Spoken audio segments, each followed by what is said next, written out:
Hello friends, ओम श्री गणेशाय नमः। जय श्री कृष्णा। आप सभी का स्वागत है आपके अपने यूट्यूब चैनल पर।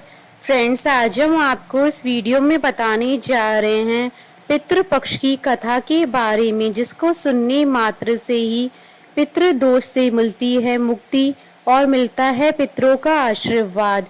फ्रेंड्स, वीडियो शुरू करने से पहले आपसे रिक्वेस्ट है, अगर आप हमारे चैनल पर नए हैं और आपने अभी तक चैनल को सब्सक्राइब नहीं किया है तो प्लीज़ सब्सक्राइब कीजिएगा चैनल को, साथ ही प्रेस कीजिएगा बेल आइकन को, जिससे नए वीडियो से रिलेटेड नोटिफिकेशन आपको तुरंत प्राप्त हो सके। और वीडियो पसंद आने पर वीडियो को लाइक और शेयर जरूर कीजिएगा ताकि सभी भक्तों को इस वीडियो का लाभ प्राप्त हो सके। फ्रेंड्स, अब आइए प्रारंभ करें पितृपक्ष की कथा।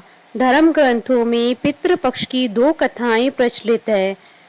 पहली कथा, महाभारत के दौरान कर्ण की मृत्यु हो जाने के बाद जब उनकी आत्मा स्वर्ग में पहुंची तो उन्हें बहुत सारा सोना और गहने दिए गए। कर्ण की आत्मा को कुछ समझ नहीं आया, वह तो आहार तलाश रहे थे। उन्होंने देवता इंद्र से पूछा कि उन्हें भोजन की जगह सोना क्यों दिया गया। तब देवता इंद्र ने कर्ण को बताया कि उसने अपने जीवित रहते हुए पूरा जीवन सोना दान किया है, लेकिन अपने पूर्वजों को कभी भी खाना नहीं दिया है। तब कर्ण ने इंद्र से कहा, उन्हें यह ज्ञात नहीं था कि उनकी पूर्वज कौन थे, इसी वजह से वह कभी उन्हें कुछ दान नहीं दे सके। इस सब के बाद कर्ण को उनकी गलती सुधारने का मौका दिया गया और 16 दिन के लिए पृथ्वी पर वापस भेजा गया, जहां उन्होंने अपने पूर्वजों को याद करते हुए उनका श्राद्ध कर उन्हें आहार दान किया, तर्पण किया। इन्हीं 16 दिन की अवधि को पितृपक्ष कहा जाता है। दूसरी कथा, पौराणिक कथा के अनुसार जोगे तथा भोगे दो भाई थे। दोनों अलग अलग रहते थे। जोगे धनी था और भोगे निर्धन। दोनों में परस्पर बड़ा प्रेम था। जोगी की पत्नी को धन का अभिमान था, किंतु भोगे की पत्नी बड़ी सरल हृदय की थी। पितृपक्ष आने पर जोगे की पत्नी ने उससे पितरों का श्राद्ध करने के लिए कहा तो जोगी से व्यर्थ का कार्य समझकर टालने की चेष्टा करने लगा, किंतु उसकी पत्नी समझती थी कि यदि ऐसा नहीं करेंगे तो लोग बातें बनाएंगे। फिर उसे अपने मायके वालों को दावत पर बुलाने और अपनी शान दिखाने का यह उचित अवसर लगा।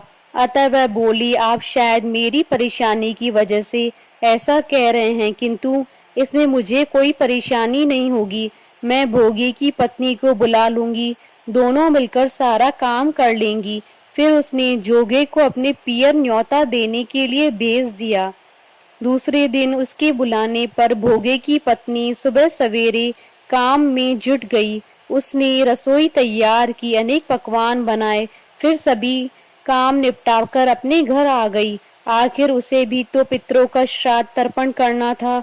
इस अवसर पर न जोगे की पत्नी ने उसे रोका न वह रुकी। शीघ्र ही दोपहर हो गई।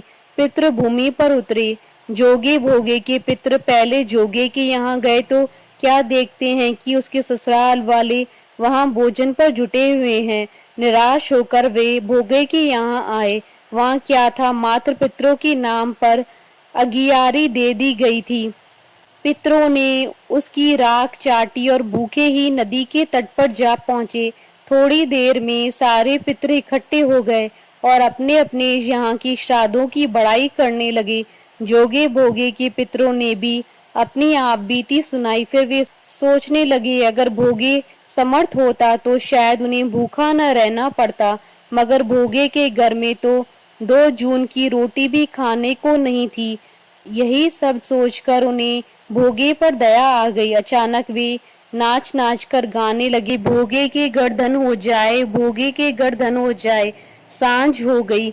भोगे के बच्चों को कुछ भी खाने को नहीं मिला था। उन्होंने माँ से कहा, भूख लगी है।